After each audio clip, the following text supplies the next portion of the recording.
Las de comunitarias, por lo menos, hay 43 estándares o ítems que hay que cumplir y, bueno, según los que se cumplan, pues tenemos un nivel básico, avanzado y excelente. Nos hemos empezado por el nivel básico, son 18 ítems que hay que cumplir obligatoriamente y uno no obligatorio. Lo primero que hicimos a nivel estructural es formar un grupo organizador, un estado médico de familia, un pediatra de atención primaria, un farmacéutico de atención primaria, que es José, un microbiólogo, un médico de urgencias hospitalarias y un pediatra de urgencias hospitalarias, un miembro de la dirección. Nosotros sí que incluimos un médico del PAR, pues por todo lo que ha dicho también Juan. Es muy importante que todos hagamos lo mismo. Hacemos este grupo es coordinar un poco todo el proyecto, ¿no? Somos los encargados un poco de la presentación al resto de profesionales, de la difusión, de la formación de los profesionales, del seguimiento de los indicadores, de las líneas de evolución. Todo esto tiene que estar, por supuesto, reflejado en una especie de documento marco que nosotros ya hemos redactado. Tiene que haber una coordinación muy importante, como ha hecho Juan, con la proa de hospitalaria y luego, bueno, tiene que también dar el visto bueno a la Comisión de Infecciosas. Y tiene que tener también un apoyo institucional. Para todo lo que estamos coordinando, intentando organizar, llegue a los médicos de cada centro de salud, de cada equipo de atención primaria, es muy importante lo que llamamos el referente PROA. Este referente PROA va a ser el encargado en cada centro de salud, dinamizar un poco todos pues, los mecanismos que vamos a hacer, desarrollar la formación, realizar las asesorías y es un punto intermedio entre el médico de primaria bueno, y el grupo coordinador. Toda la retroinformación después de las asesorías y de organizar todo un poco va a pasar por ellos. Entonces es fundamental esta figura a la hora de poner el PROA comunitario. En el área sanitaria de Vigo hay 7 zonas sanitarias y hay como unos 48 centros de salud y 7 bueno, especie de ambulatorios. Bueno, son muy heterogéneos, hay centros de salud muy grandes que son 10 de mañana, 10 de tarde, otros solo de mañana. Bueno, es muy difícil tener un referente PROA en cada centro de salud. Nosotros tenemos ahora mismo 18 referentes PROA, cogen todas las zonas sanitarias. Sí que es cierto que en el último mes hay más gente implicada en esto de los antibióticos y más concienciada con las resistencias y hay más gente que se quiere apuntar para ser referentes PROA en su servicio. Bueno, muy importante pues, los recursos técnicos y humanos, pero fundamental es el tiempo. En primaria, y me imagino que también en el hospital, el tiempo, pues no tenemos tiempo muchas veces para hacer otras cosas que no sea la asistencia, ¿no? Hay una demanda brutal de asistencia y no tenemos tiempo a esto. Entonces, es muy importante también que la dirección se implique en darnos ese tiempo, entre comillas, ¿no? Tener unas horas de liberación asistencial me refiero, para poder realizar todo esto. Por ejemplo, el grupo coordinador nos hemos puesto unos 4 o 5 horas mensuales y luego los referentes PROA pues van a depender de cuántas asesorías tengan, es decir, qué grandes sean los centros de salud de los que son referentes. Si son 1 o 2 horas mensuales, pero bueno, esto puede cambiar según cómo vayamos evolucionando, ¿no? Bueno, también entre los recursos científico-técnicos, pues lo que nos piden, por supuesto, es que tengamos unas guías adaptadas y validadas, ¿no? Nosotros vamos a seguir las guías del Sistema Nacional de Salud, de las del PRAN, pero en nuestra área, desde el 2015, hay unas guías adaptadas a las resistencias de la zona, ¿no? Pues, bueno, del área. Son unas guías que se han impreso, es un formato muy cómodo para llevar en el bolsillo de la bata, es un tríptico y ahí están puestos todos los tratamientos de las infecciones más frecuentes en atención primaria. Se han repartido a todos los profesionales de primaria, tanto de adultos como de pediatría. Tienen también un QR para que la gente lo descargue en el móvil y luego también se puede acceder a ellos por vía intranet. Es decir, quien no quiere la guía, quien no la tiene es que no la quiere tener porque hay múltiples formas de llegar a ella. Otra cosa que nos piden es que haya un protocolo de la utilización del cetococo. Hay un protocolo, está hecho, está metido en este documento marco que os he comentado. No hay problema, en todos los centros de salud hay un test para realizar el cetococo, pero como punto de mejora y eso hay que organizarlo mejor, es el registro de estas pruebas. Bueno, normalmente lo hace enfermería, sí que es cierto que cada vez que se hace una prueba de cetococo se registra en el curso clínico, ¿no? Pero lo que no hay es un registro directo a microbiología, como sí que pasa, por ejemplo, cuando hacemos una PCR del COVID. Cuando hacemos una PCR del COVID pasa directamente al registro de microbiología y no pasa con el cetococo. Creemos que es muy importante pues, que a la hora pues, un poco de ver cuál ha sido, si se hacen las pruebas, si no se hacen, qué tratamientos se dan después, pues es mucho más fácil y mucho más, más seguro en el estudio, ¿no?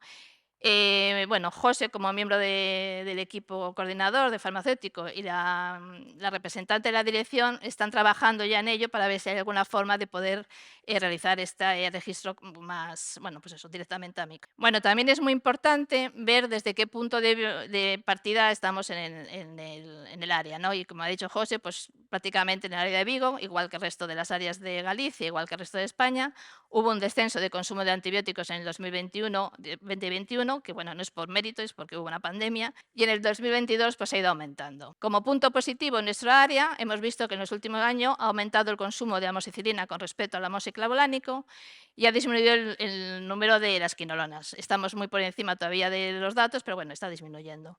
Y como punto negativo y como punto de mejora que hay que estudiar y ver qué ha pasado, es que está aumentando el consumo de macrólidos, incluso por encima de los datos del 2019. Entonces, esto hay que saber por qué y bueno, estudiar y ponerle punto de mejora, ¿no? Bueno, se va a hacer una evaluación de los indicadores que nos manda, bueno, que recomiendan los PRAN, unos indicadores a nivel cuantitativo, es decir, las dosis diarias por tarjeta sanitaria, y luego unos indicadores cualitativos fijándonos más en los antibióticos que tienen mayor, bueno, que son de mayor vigilancia, ¿no? Que son las cefalosporinas, las quinolonas, los macrólidos, y luego también intentar que aumente el número de amoxicilina con respecto a amoxiclavolánico y de los antibióticos de espectro reducido.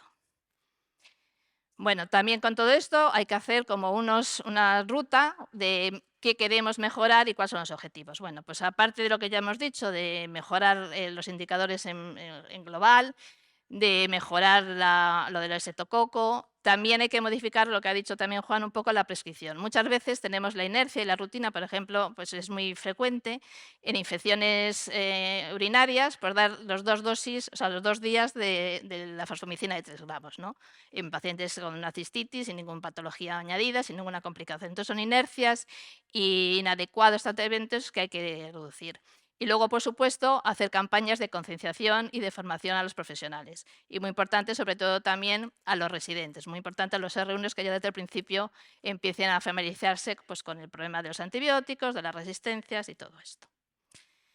Bueno, y todo esto lo que queremos hacer, lo ideal sería hacer una evaluación cada 6 meses. Pero bueno, nosotros nos hemos puesto como objetivo hacerlo por lo menos una evaluación anual, tanto de estos indicadores como de los conseguidos planes de mejora. Y tan importante es esta evaluación anual que hay que presentar a la dirección y que hay que presentar a la Comisión de Infecciosas, es la difusión entre el resto de profesionales. Hay estudios que dicen que cuanto más información, más difusión de esto, más llamarlo empoderamiento de los profesionales y mejoran algo las prescripciones. Entonces, también es importante difundir todas estas mejoras, todos estos objetivos y todos estos indicadores. Bueno, para ello es muy importante la educación y la formación, tanto a nivel del prescriptor como a nivel de la población. En cuanto a nivel del prescriptor, bueno, hay varias cosas que te pueden influir a la hora de por qué damos más antibióticos o por qué hacemos una mala prescripción, ¿no? Por encima de todo esto, que sí que es cierto que influye y que tiene importancia, está la sobrecarga asistencial en primaria. Muchas veces damos antibióticos porque no nos da tiempo ni a ver al paciente, ni a explicarle que es un proceso vírico, ni nada de esto. Hay estudios que dicen que en las áreas de salud en las que las agendas están más sobrecargadas, se prescribe mucho más antibiótico en forma porcentual, ¿no? Es decir, es importantísimo, eso no está dentro de nuestra mano, pero es importantísimo adecuar mejor las agendas para que tengamos tiempo también para hacer una mejor medicina. Bueno, aprovecho, no solo en antibióticos, sino en todo, pero bueno, los números que ha dicho Juan son pues tremendos, no podemos ver tanta gente, es imposible, ¿no? Pero bueno, entre las causas que puede al prescriptor condicionar un poco lo que es la mala adecuación de los antibióticos, muchas veces es el miedo, ¿no? Sobre todo en pacientes pluripatológicos, pacientes frágiles, pacientes ancianos, pues siempre tenemos el miedo que si no damos un antibiótico, pues esa infección respiratoria pues vaya a una neumonía, una pielonefritis, una sepsis. Luego un poco la inercia, también pues lo que hemos dicho un poco de los antibióticos, de la fosfomicina. Estamos acostumbrados a dar 2 dosis y nos da un poco igual porque siempre nos ha funcionado bien, pues bueno, esa inercia hay que pararla, hay que cortarla. Luego, ¿por qué no? Reconocer también una falta de conocimiento por nuestra parte, tanto a la hora de las guías del área como de, bueno, pues qué antibiótico es el más adecuado. Luego lo de la complacencia con el paciente. Bueno, más que complacencia, no quiero que suene mal, pero es que hay veces que son muy cansinos, que es lo que ha dicho Juan. Es decir, es que una tos que les dura los 5 días, los tenemos en las consultas los 5 días, más el medio del PAC, más el medio de urgencias. Entonces, la verdad es que, y yo lo reconozco que lo he hecho alguna vez, tanto en urgencias como en tal, le doy un antibiótico y ya está, sé que no me va a venir, va a estar igual de mal o igual de bien, pero no me va a venir. Y eso también, pues bueno, es un esfuerzo importante que tenemos que hacer, pero hay que hacerlo. La indiferencia, pues también hay mucha gente, muchos colegas y bueno, pues que les da igual y eso hay que reconocerlo. Y luego la traslación de responsabilidad. Muchas veces también pensamos que porque nosotros demos una cefurosima en vez de una fosfomicina o un amoxiclavulánico en vez de una amoxicilina o de una penicilina, no va a cambiar esto a nivel global. O sea que eso es más un problema a nivel mundial, a nivel global, a nivel de la salud animal. Bueno, pero no es así, es decir, todo lo que hagamos va a repercutir y como dice pues, ese dicho, ¿no? Cada gota hace mar. Entonces nos tenemos que autoconvencer que es importante lo que hagamos cada uno. Bueno, y para esto, pues un poco, pues, bueno, pues hay que formar, ¿no? Está la formación clásica, que bueno, que son aparte, pues, sobre todo pues los cursos, tanto presenciales como online, que bueno, que eso también depende mucho de si la gente va, si no va, si se apunta, si no apunta, bueno. Y luego está las asesorías, que parece que es mucho más efectivo a la hora de que el prescriptor, que el médico, que el facultativo, pues se forme mejor y bueno, pues tenga mejores resultados a la hora de la prescripción, ¿no? En cuanto a cursos presenciales, nosotros tenemos ahí pues unas, bueno, sobre todo pues hacer primero una formación de los referentes PROA, es decir, formarles de lo que es un PROA, de qué es lo que se consigue, qué es lo que queremos hacer en las asesorías y sobre todo hacer hincapié, no voy a hablar de todo esto, pero bueno, sobre todo hacer hincapié en los cursos a los residentes, a los médicos en formación, porque como ha dicho Juan, es muy importante bueno, pues que los residentes sepan de antibióticos, sepan de resistencias y desde el primer año, nosotros en nuestro área, hay siempre, bueno, ya desde hace años se hace un curso a los residentes de primer año, presencial, y luego el año pasado fue el primero que hicimos un curso presencial ya a los residentes más, vistas de familia y pediatría, fue un curso de pediatría que tuvo mucho éxito con los residentes además porque fue muy didáctico, muy ameno, y bueno, queremos pues repetirlos y que sigan con la misma pauta, ¿no? Y luego, bueno, pues también muy importante también son las sesiones clínicas en cada centro de salud. Dependiendo un poco de la idiosincrasia de cada centro, pues hay centros que hacen sesiones clínicas prácticamente a diario, otros cada semana, otros cada 15 días. Y bueno, insistir un poquito en que por lo menos una vez al mes o una vez cada 2 meses, una de estas sesiones clínicas, que sí que van más gente, o sea, van prácticamente todos los médicos de los centros de salud, pues que sea de temas de infecciones, antimicrobianos, cómo se cogen los cultivos, porque eso es otro tema. Los cultivos en primaria pues es un mundo aparte, ¿no? Bueno, luego también pues insistir un poco en la autoformación, pero eso depende de cada uno, eso va a ser más difícil, ¿no? Pues decirle pues que hay pues, ¿cómo se dice? Páginas en las que se pueden inscribir, asociaciones médicas, tanto españolas como europeas. También, igual que se dio las guías estas de meter en el bolsillo, que son unas guías muy prácticas, también se valoró hacer pues una serie pues de ayudas con boletines de farmacovigilancia, de días, cuántos días se da una neumonía, en una infección de orina. Bueno, pues a lo mejor sí que está bien dar pues como una especie de separata, bueno, separata, esto ha quedado muy antiguo, bueno, sí, como de guías así también de bolsillo que sean fáciles de usar, ¿no? Y luego esto se hizo el año pasado, que yo creo que está muy bien, desde la Comisión de Infecciosas, coincidiendo con la Semana Europea del Antibiótico, se dio como estos pantallazos, ¿no? Cada vez que abríamos intranet para trabajar, lo primero que nos aparecía era esto. Yo creo que está bien, porque lo que pasa es que duró poco, yo creo que duró una semana, ¿no? O 10 días, una cosa así. Entonces yo creo que tiene, bueno, hubo varias, una sobre la duración del antibiótico, luego sobre la recogida no de los cultivos. Yo creo que está bien, es decir, aunque no hagas mucho caso, el verlo todos los días, pues te va quedando, ¿no? Nos va quedando dentro.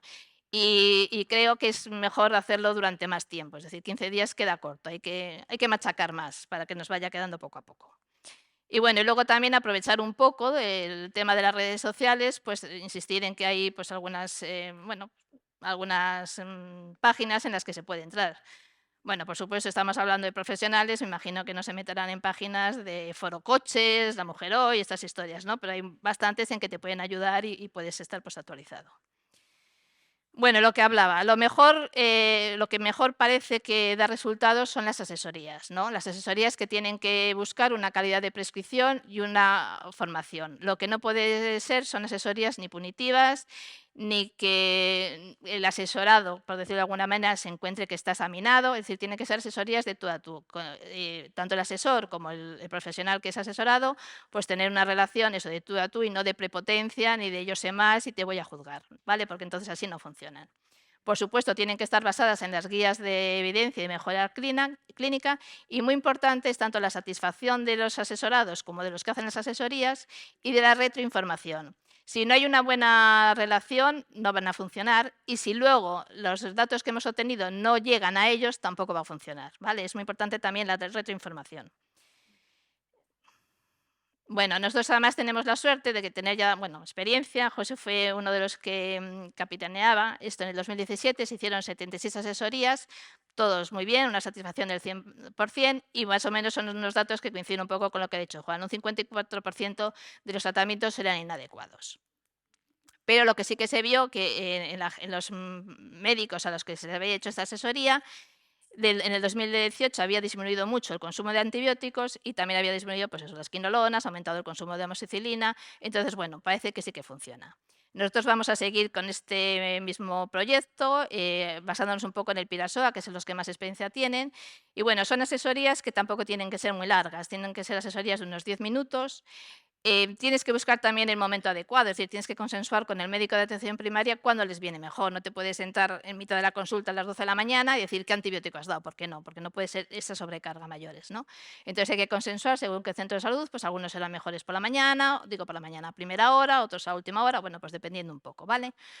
Y entonces es aleatorio, un día, cuál es el último antimicrobiano que se ha dado. Si no se ha dado ese día, pues el día anterior o el primer día más cercano. Se pone primero cuál es la sospecha clínica que se ha tenido y la sospecha sindrómica y se pone, también hay que poner pues, qué tratamiento ha sido el pautado, el tiempo y la duración. Digo, la duración y la dosis, ¿vale?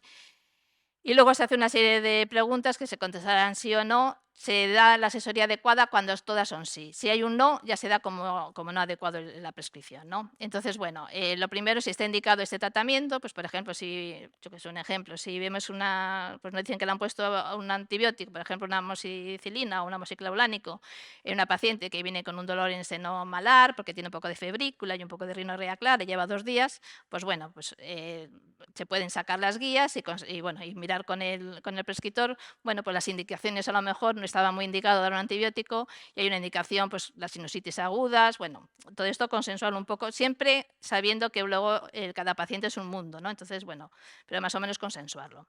Y luego lo que os comentaba antes, si se recogieron muestras. En primaria no se necesitan mucho las muestras microbiológicas. Hay una sobrepetición abismal de urocultivos, una petición abismal de cultivos de úlceras crónicas que no se deben hacer y aparte en las úlceras tenemos el problema que además se recogen mal. La muestra se recoge mal. Entonces es muy importante, pues si se recogió un cultivo, por ejemplo, pues eso, el cultivo de orina, en una chica joven con una cistitis, no tiene ningún sentido recoger el cultivo ni antes ni después del tratamiento, ¿no? Entonces, bueno, pues también hay unas guías, también del plan, que también se pueden pues, aprovechar en este momento pues, para ver cuándo son o no indicados los cultivos. Luego, qué antimicrobianos ha elegido, y ahí sí que nos metemos en las guías de referencia de nuestro área, y ver si están pues, ajustado o no ajustado, y luego un poco pues, las dosis y el tiempo. Muchas veces, sobre todo en pacientes ancianos y pues, que tienen insuficiencia renal, por ejemplo, no nos acordamos de ajustar dosis de antibióticos. Damos lo mismo al de 18 que al de 83 y eso es un fallo que tenemos muy grande. Y luego también la duración, que es lo que hemos dicho. La inercia, por ejemplo, eso de la fosfomicina, 2 dosis en infecciones de orina, o tener todavía pues, la cosa de dar en neumonías, vamos, sin factores de riesgo y tal, 10 días en vez de 5. Bueno, pues todo eso, hacer hincapié con las guías en la mano y, ya os digo, sin prepotencia y sin querer cambiar su actuación, pues verlo, ¿no?, con el asesor. Y luego, bueno, pues qué medidas de apoyo, bueno, esto pues sí, lo típico, ¿no? Si le dio que bebiese más en las infecciones de orina y tal, pero bueno, esto es muy secundario. Luego también es muy importante preguntarles una cosa opcional, pues por supuesto tiene que ser todo en plan confidencial, preguntarles si él cree que hay alguna causa por la cual no ha hecho una prescripción adecuada. Y una de las causas puede ser, yo vuelvo a insistir, muchas veces por la sobredemanda, ¿no? O por la sobrecarga asistencial. Y te puede decir, pues mira, el 60 paciente que he visto no me ha dado tiempo a verlo y le he dado pues, un macrólido por una tos. Bueno, pues también es una cosa que habrá que analizar y que habrá que valorar, ¿vale? Y luego, muy importante, la encuesta de satisfacción, fundamental. Fundamental que a la gente a las que les haga asesoría estén contentos con esa asesoría. Porque si no, ya os digo, es un muro que no podemos atravesar y no es valorable nada. Y lo que queremos hacer es, lo bueno y lo ideal sería, si se pudiese, hacer unas asesorías semanales de cada prescriptor. Nosotros queremos hacer como, si se puede, mensual, ¿no? Una asesoría mensual.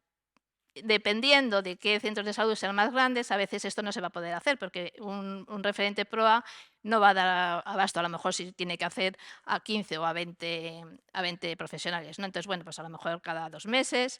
Lo que sí que nos tenemos que comprometer es el equipo PROA a hacer una revisión trimestral de todos estos valores y, muy importante, vuelvo a insistir, la retroinformación. Tenemos que dar la información y el resultado de lo que ha salido de esas asesorías, tanto a nivel individual de cada asesor, de cada asesorado, como también creemos que es bueno hacerlo a nivel del centro, ¿no? Para ver en qué centro, o sea, los centros en qué, pues, en qué fallan más, cómo se puede mejorar, por qué, todo esto. Bueno, en cuanto a los pacientes, la educación de la población, pues no sé qué deciros, porque hay de todo. Hay pues, el Día Europeo, la Semana Mundial, las cuñas publicitarias en todos los lados, que salen también en los periódicos comentándolo, pero la gente pues no está nada concienciada con este problema. Pues es lo que decían ellos también, o sea, vemos que te llegan a la consulta todos los días gente pidiendo antibióticos por las cosas más inverosímiles, porque se me hablan de la tos. El otro día, y esto es cierto, me vino un paciente que se había tomado el antibiótico del perro. O sea, dices, ¿pero qué es esto? O sea, ya no pregunté más, ya lo dejamos por imposible. O sea, pero cosas así, o se toma el antibiótico de la abuela que ha sobrado, bueno, unas cosas de verdad que no tienen ninguna conciencia de la importancia del consumo de antibióticos y de la importancia de las resistencias. Y aunque no es un objetivo del PROA básico nuestro, bueno, sí que es obligatorio en el nivel un poquito avanzado, creemos que es muy importante empezar ya con las campañas de formación de la población. Nosotros, como médicos de familia y comunitaria, una de las, de nuestra labor es dar formación comunitaria, ¿no? Nosotros normalmente pues, hay unas sesiones que se van a los colegios o a los centros cívicos o a la asociación de vecinos, pues a hablar de múltiples cosas, pues del consumo de tóxicos, de relaciones sexuales, de la diabetes. Bueno, pues tenemos que asumir como en nuestra agenda, empezar desde ya, que la campaña de formación del uso y el abuso de antibióticos tiene sus repercusiones y tiene su importancia. Y creo que también es muy importante, que tampoco lo veo yo, es que tiene que haber más infografía y más llamativa en los centros de salud. A mí esta es que me encanta, a mí esta del 2022 me parece que es buenísima y no les ha llegado a nada, pero me parece muy buena. Entonces, sí que es cierto que, por ejemplo, en los centros de salud hay mucha cosa colgada, no sé si os dais cuenta, mucha cosa colgada por las paredes, la gente ni los ve claramente, entonces yo creo que es importante que sea en color, la verdad es que parece una tontería, pero creo que es muy importante que sea en color, esta me parece fenomenal, y tenerla grande y quitar todas esas cosas que ponemos así en blanco y negro, pequeñito, que la gente ni lo ve. Entonces es muy importante también que les entre por los ojos esto, ¿no? Y aunque tampoco lo tenemos puesto como objetivo nosotros este año, es el punto no obligatorio del nivel básico, que es la estrategia de promover la prescripción diferida. Esto se hace a nivel individual, hay prescriptores que lo hacen, prescriptores que no, tiene sus cosas, no es fácil. Se ha visto que la prescripción disminuye bastante cuando es la prescripción diferida, es decir, perdón, el consumo de antibióticos disminuye bastante, aquí lo veis, cuando la prescripción es diferida. Hay ya hoy unas fichas ya para entregar al paciente y tal, pero claro, esto te lleva a una formación del paciente, a tener tiempo a explicarle, a ver muy claramente cuáles son las patologías que puedes hacer esto. Y bueno, y hay mucha gente que nunca le vas a poder hacer esto, ¿no? Entonces, bueno, eso hay que estudiarlo y hacerlo con más calma. Y bueno, como resumen, pues sobre el programa comunitario lo que queremos es hacer un compromiso tanto profesional como institucional. El apoyo institucional es fundamental para que esto arranque. La implantación de unas rutas de trabajo, que todos hagamos lo mismo, el seguimiento de los informes y de los indicadores, la formación tanto de la población como de los profesionales y, por qué no, pues la satisfacción